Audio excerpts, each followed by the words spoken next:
welcome into another edition of Bama and Bourbon with Aaron Suttles from Yea, Alabama. I'm Lance Taylor from the Next Round, right here on Roll Tide Pods. Like, subscribe, share. If you like bourbon, you like Alabama, you hopefully will like this. So Lux Row. I know nothing about Lux Row. I will say you could kill away with this bottle. I was going to say, Lance in the study with the bourbon bottle. Let's the label. They put someone into the bottle. Yeah, they did. So, I mean, that's positive, right? Yeah. It could be a trust fund kid that wanted his own bourbon. Yeah. 115 proof. Oh, shit! I didn't see that. So it's cold outside. So we're about to heat it up. Light it up. So I don't have really the history on Lux Row. I will say it is a 4-grain double single barrel. This 4-grain bourbon combines a single barrel of rye bourbon with a single barrel of wheated bourbon, a perfect and flavorful mix of their finest mash bills. So wheat, rye, corn, malted barley blended together. Perfect harmony, it says here. Oak caramel and vanilla on the nose. Good color. It is. It pops. It's warming you up. Yep. On the way down. I did a damn big pour too. What did I get you too? No, you got yourself. Yeah. Got a little excited. Yeah. So there you go. On the palate, caramel, citrus, vanilla, cinnamon. And it says a velvetly smooth with mellow oak finish. There you go, right here on the Lux Row. Cold February day in Alabama, this will warm you up. No, I mean, look, right now, it's settling. Yeah. It's spreading across my sternum. Okay, a couple of things. I hate to start on sad news. We were going to record yesterday, and you had a situation. And look, I think there's a lot of people that are watching this that are huge dog lovers, and I probably like dogs too much. I like them more than people. And you had a situation with your dog that you, unfortunately, and everybody has to go through this, man. It is awful, but you had to put your dog down. I did. It's part of the love, man. I mean, they give you unconditional love, and all they ask for is to be there at the very end, and it's the toughest thing in the world to do. But I got 13 great years with Scout. She was there when my grandmother passed away. I mean, she's been there in all the major moments in my life, and I guess if there was one thing I was a little sad about is it happened so quickly. She went downhill, and I really didn't get the last as many days with her as I'd like, but good dog. Well, you've helped me out, man, because it puts in perspective. I've got a couple of rescues with Bullet and Chili, and they're a pain in the ass, but when they're sweet, it is so worth it. Yeah. There's so many nights that I'm just by myself on the couch with those two dogs, man. Like, it just wouldn't be the same without them. And so it is the difficult part of it. I don't know about you, but like, I've had to put down multiple dogs, and when I do, I'm like, I'm never getting another dog. That's where I am right now. Devastating. Yeah, that's kind of where I am. Hopefully you'll bounce out of that because, you're young, you got young kids, and everybody needs dogs. Yeah. Dogs make the world a better place. No doubt. So does bourbon, by the way. No doubt. And sometimes, I had some last night. when Alabama's playing their best basketball, that makes things great. Let's go back to Saturday.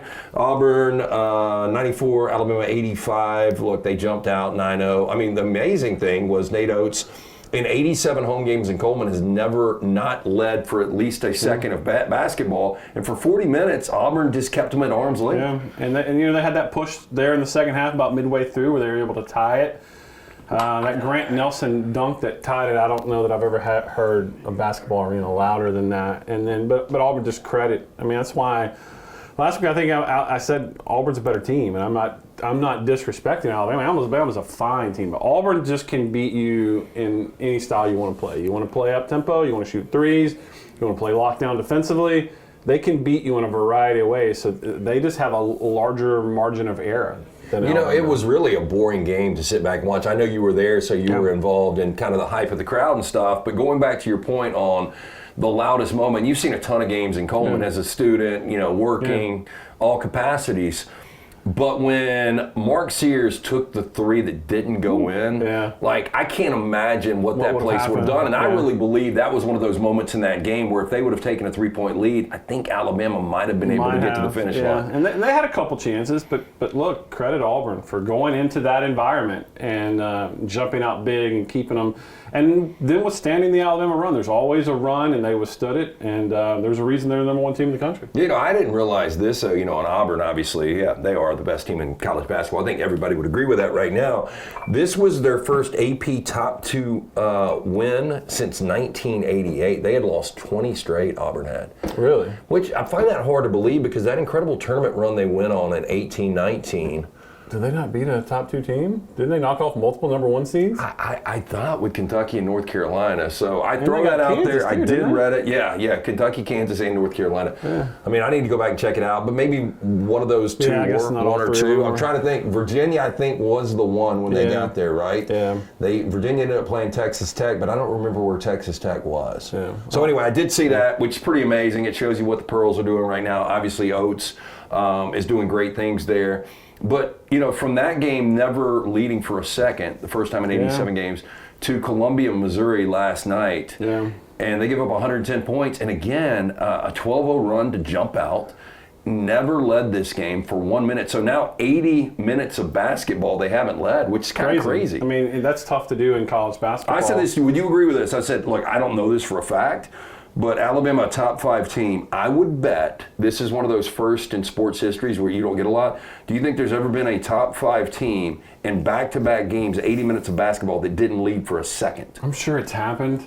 It's hard to imagine, though, a top 5. That's just crazy. And they walked into a buzzsaw last night in Columbia. And I do believe Dennis Gates, I mean, the crazy thing is how quickly things change. Yeah. I mean, you go from 0-18 Yeah. and one and done in the SEC tournament last year to a legitimate top 15 team with 3 top 5 wins now for Missouri. That just could not miss last night. And I think it's been an issue at times this season for Alabama. Defense was abysmal. I think Nate Oates would tell you that. They've got to get better in that regard. They've got to stop turning the ball over. There was one point in the first half, I was doing an in-game thread for Yay Alabama. They were turning the ball over 1 every 3 possessions. That's just that, and not playing great defense is a terrible recipe. Yeah, and they had 10 turnovers in the first half, and it got away from them. They're obviously down 13 at half. But, if I would have told you Sears is going to go 5 of 11 behind the arc, Alabama is going to hit 13 threes, and Sears is going to go for 35, you feel pretty good. And score 98 points. You feel pretty good Alabama wins that game. But they just turned the ball over. And, look, Mark, and I think Nate has called him out on this before, Mark had 4 turnovers himself. Yeah. And so that's a 5th-year senior point guard that's turned the ball over. Do you still think he's pressing a little bit? I absolutely think he is. And I think that's part of it. And I think they're too loose with the basketball. I think this is a gut check moment. We're going to learn a lot about where this team, how strong they are mentally, because they got Kentucky at home on Saturday. Bama and Bourbon, always brought to you by our friends at mybookie.ag. Right now, put in that code next round, 50% deposit up to $1,000. Again, very important, put in that code next round at mybookie.ag. Also, the Beverage Place, pink package, we'll get into that. Tell us about the collective, how can people get involved? Yeah. And I wanted to ask you, how involved are you guys with this 6-part series that's coming out? Or Yeah, we actually a couple of our. because I think you guys dropped it on Yay Alabama. I think that's where I initially saw it. So tell us about the collective and what this is all about and how we can watch it. Yay-alabama.com. We had a great tailgate. I know the game didn't turn out like we wanted it for Auburn over the weekend, but we had a great turnout for our Hall of Fame members, and we're talking food. It was in the practice facility in the sort of the bird nest perch above the practice facility. We had football players show up. There's Parker Brailsford, Ryan Williams. We had Quay Rusall, James Smith, Jan Miller. They're all interacting with our members. That's the kind of experiences you're going to get if you take advantage of Yay Alabama. And as far as the documentary, I was in the locker room. I was aware it was being shot.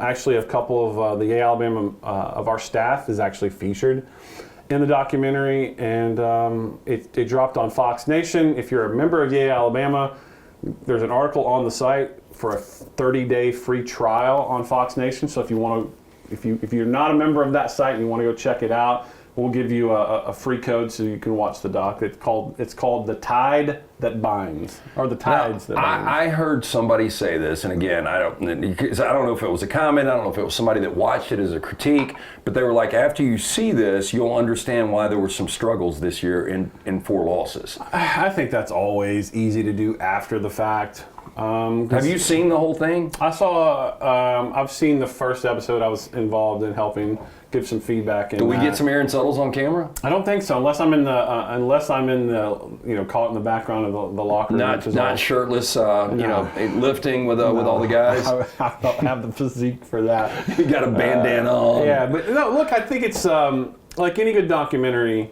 It's going to tell some individual stories, and so you're going to know a little bit more about Ryan Williams and Jalen Milroe, and there's some poignant moments in it. So I think it's always, if things don't go well, you can always look back with hindsight being what it is and point to, well, this was an issue. I didn't see a ton of locker room issues with that team last year. I think it was offense couldn't be as efficient as they needed it to be at times. And I think it's easy now that we look at it back and we can say Alabama was a 4-loss team, that you forget that they went to Oklahoma with a chance. That's all they needed to do. And so now we're like, well, this was a huge disaster of a season. It really wasn't. The couple games got away from them. That cost them their goals for the season, which is ultimately how you're judged. And didn't we kind of say that 9-3 was going to be that number? And 9-3 might be able to get them in, depending on how this thing plays out. And that was kind of the floor. And I think it didn't help getting just completely destroyed in the first half against Michigan and route to losing that game. But look, if the Clemson SMU game doesn't go that way, Alabama's in the playoff. Yep. And so the season is completely viewed differently. It is. And who knows at that point, especially if you put Alabama where Penn State was, if they get that draw, they probably win a couple of games and make damage. Yeah. Back to basketball for a second. I want to tell you, though, the Beverage place located next to PGA Superstore, right there on Highway 280, Pink Package. Located across from the Target next to Arby's on Highway 280. One-stop shops, liquor, beers, seltzers, wines, sodas, mixers, cigars, ice, even fresh lemons and limes. Get in, see JJ Chan. Tell them the guys from Bama and Bourbon sent you, and ask about the Lux Row. Look, I'm going to put this in the collection. It's better than I thought it would be. Yeah, especially me too. And it heats you up. It does. Yeah. 115 is for real. But I think for bourbon drinkers, I think sometimes it's fun to have the interaction with something like this. Yeah. The weight did kind of tell me that we might have a shot with this. Yeah. And look, they put some money into the bottle. You can tell sometimes by that. Sometimes it's a distraction from the product, and sometimes they know they got a good product and they want to put it in a good bottle. I'm trying to remember the last time I went above 115. I guess it was Booker's, because Booker's you'll get anywhere from 126 to 129. We had a 120 this season, I think, Did we? At some point. Yeah. Damn, Chan's hitting us up. But I don't think it was, for some reason, maybe it's just the prisoner of the moment. This feels like the hottest we've had. Yeah, I don't know. Hey, has Ryan Grubb found a house yet? That I don't know. No, I have seen him around. Obviously, I've gotten a ton of good feedback. If you remember Alabama, you haven't, go read the story I wrote him, a long form, 2,500 words about him. Tells a lot about what he wants to do offensively, the 3 pillars of his offense. Did you get an opportunity to sit down with him before you wrote the article? No, it was all by phone. I mean, he was in Seattle. It was a snow day, and I got him on the phone. Snow day here or there? Because you never know. That's a good question. It was flurrying this morning. Oh, yeah. So no, he's there, and look, he's a presence now on this staff. I was in a staff meeting last week with him, and he's got a presence to him. I think most people would agree probably need it. And look, obviously, Kalen DeBoer's very comfortable with that presence. Yeah, I think he's going to be making quarterback evaluations. Now, he was very opinionated last year in that short, brief period he was in Tuscaloosa. I think he knows what he wants from his quarterbacks. He's already identifying recruits that will fit that, and I think he's got 3 quarterbacks on his roster right now that he's going to be able to work with. Okay, back to basketball. I mean, again, Sears had an incredible game. The defense, and I don't think you can overemphasize this when you lose back-to-back games, giving up 94 points at home and 110 on the road.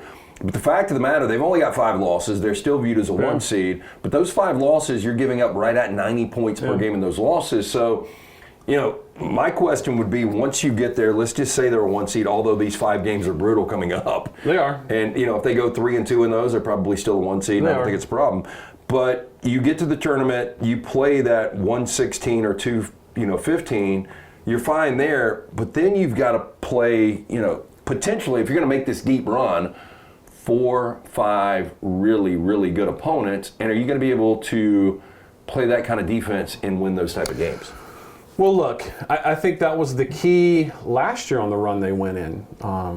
They didn't lock people down, but they just made a concerted effort to play defense. I mean, that last year's game versus Grand Canyon gets away from them if they didn't physically, and I mean physically. That was, if you go back and watch that game, that was a physical basketball game. They answered the ball. They answered the bell, and I think they're going to have to make that commitment at some point this season if they're going to go as far as we think this team is capable of going.